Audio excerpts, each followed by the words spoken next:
This podcast is about prepping and survival, and I realize that I have a podcast like this from time to time. It's a repeating topic, but events are coalescing right now that really strongly indicate in my mind the urgent need to prepare. And this is not about selling stuff. I'm not going to mention any specific products. I'll just mention websites where you can get information and get empowered. You can go to gear.news or survival.news, or let's see, what else do we have? Well, preparedness.news, that's really similar. Oh, bugout.news is a great site for bugging out of a city. That's its focus. And you'll find a lot of interesting information on those sites. Now, this podcast is really about how do you preserve information that you're going to need during a collapse. You see, so many people today, they're reading books on their Kindle devices, and so they have electronic books. Well, did you know that Kindle stops working when the grid goes down? I mean, it can't even communicate. The Kindle device can't log in to Amazon. And I don't know about their newer devices, but some of their older devices, because Kindle has a lot of versions, they would just stop working if they couldn't call home to Amazon. They just stopped working, even if you had electricity. If you didn't have cell tower communication, they just wouldn't work, or at least the one that I had didn't work. So I don't even know if they can function in offline mode anymore. I'm not sure, but it could be that if the grid goes down, your Kindle devices stop working, and you may not have electricity anyway, so how are you going to read electronic books? You see, so many things have gone to digital form, and you assume that you can go online every day and go to a website like the ones I mentioned, gear.news. You assume that it's always going to be there. So you bookmark a bunch of cool pages, right? You bookmark them. Like, if I ever need herbal first aid medicine, I'll go to this page. If I ever need to know how to do emergency gunshot wound treatments, I'll go to this other page. Problem is, those pages won't be there in a sufficiently large collapse or crisis. The pages won't be accessible. The internet won't work, in certain kinds of things. EMP attack, solar flare, grid down scenario, nuclear war, lots of things, lots of scenarios where the internet stops working. So what should you do? Well, I've thought about this a lot. I've done podcasts talking about hard drives are a horrible way to store things, because did you know that magnetic bits on hard drives, they naturally degrade about 1% per year? And if you just have a hard drive full of, your family photo album, and you stick it in a safe, 10 years later, it's probably unreadable. A lot of people don't know that. They're like, what? What'd you just say, Mike? What you talking about, Mr. D? Did you say that if I put a hard drive in a safe and don't touch it, that it will naturally degrade 1% of the data per year? Yes, that's exactly what I said. That's physics for you. Physics. It's stored magnetically, so that doesn't really work very well. It degrades. So I have recommended things like DVDs. DVD storage. You can burn files to DVD, or you can burn to even CD-ROMs or CDR if you want. And there's also Blu-ray DVD, which of course stores a lot. I think you can store up to now 100 gigabytes on a multi-layered Blu-ray DVD disc with about a $100 DVD writer. So for $100, you can write, massive amounts of data to multiple DVDs. And there's even some DVDs, forgot what they're called, but they have 1,000-year shelf life. They'll last 1,000 years, they say.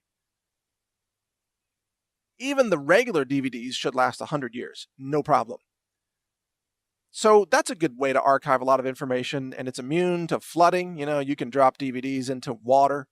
You just dry them off. They still work because the optical properties haven't changed just because they got wet. Well, you wouldn't want to go drop a hard drive into, a bathtub and then try to use it. It may not work. But there's a problem, even with DVDs, which is reading a DVD requires this entire infrastructure of computers and circuit boards and electricity. I mean, you can't visually look at a DVD with your naked eyes and read it, right? Unless you're a robot. Like Mark Zuckerberg, he's half android, half lizard man. I don't know what he is, but he's not human. But maybe he can look at DVDs and read them, but the rest of us human beings can't. So you have to have a DVD reader, and you have to have a computer and an operating system, which requires all this other stuff to work. Circuit boards, memory chips, all this stuff, which may not be around depending on what kind of crisis has unfolded. So you might think, well, how do I go even more low tech? How do I get even more basic? And one of the answers is literally to purchase special kinds of paper, which I found is like waterproof map paper, which is very expensive per sheet. Sometimes they can cost like 50 cents a sheet or 25 cents a sheet. You can get them online. Special paper that lasts a long time, and you can print on it.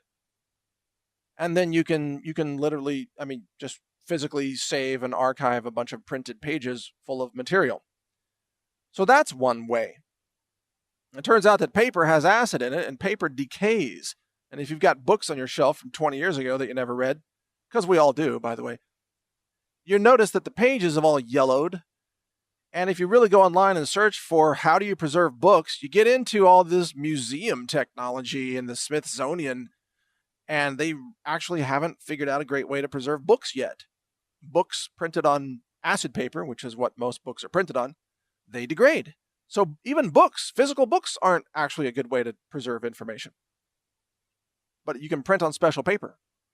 So what I'm recommending is that you print. You print very valuable preparedness and survival information and how to ditch medicine information, things like that. You print them on paper, like super high quality, waterproof, weatherproof paper that can last 50 or 100 years.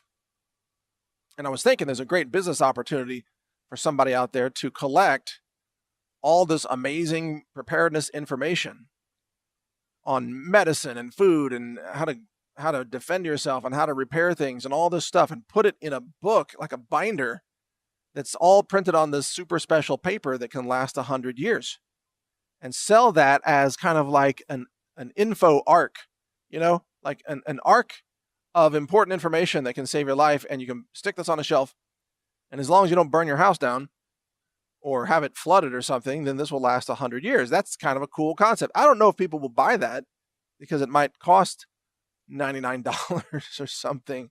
Maybe people won't buy it because they'll just say, well, I'm just going to go online and get all that info for free. Why do I need to buy this binder? Because they're not thinking ahead, you see.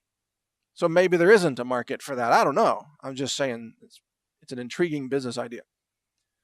Somebody should probably do it. But you can do it yourself. Now, there's also something called microfiche. Now, this was used before the internet, and maybe some libraries still have it, where they burn microscopic images of newspaper pages and books onto plastic sheets. And then you look at them under a magnifier with a light in it, a giant, you sit down at a desk. Those of you who are my age and you did library research when you were younger, you remember these things, microfiche. Turns out microfiche is pretty awesome because it's super low tech. All you need is a light bulb. That's it. You don't need complex circuits. And the stuff lasts practically forever because it's embedded in cellulose, as plastic, basically. Stuff lasts forever. So if you really want to archive stuff, believe it or not, printed material, microfiche is the super low tech, super survival way to go. And so that's my conclusion in all of this is you can print stuff on expensive paper, but that's expensive. But microfiche, we should look into that. And I'm going to find out how do we burn our own microfiche sheets or print them or what have you. And I'm going to find out if there are any old microfiche machines. Maybe you can buy them on eBay or something. Old libraries going out of business, getting rid of all their microfiche machines. Probably be a pretty cool investment for a low-tech collapse kind of scenario. Wouldn't you love to have like a massive medical library on microfiche that fits in a folder? Thousands of pages of medical information on microfiche, easily accessible with just a light bulb. Pretty cool stuff, if you ask me. Anyway, you can read more about these kinds of ideas at survival.news. My name is Mike Adams, the Health Ranger. Check out my video blog website at counterthink.news as well. Be safe. Some crazy times coming. Get out your microfiche machine. I got my microfiche and my Glock. I'm ready for anything. Learn more at healthrangerreport.com.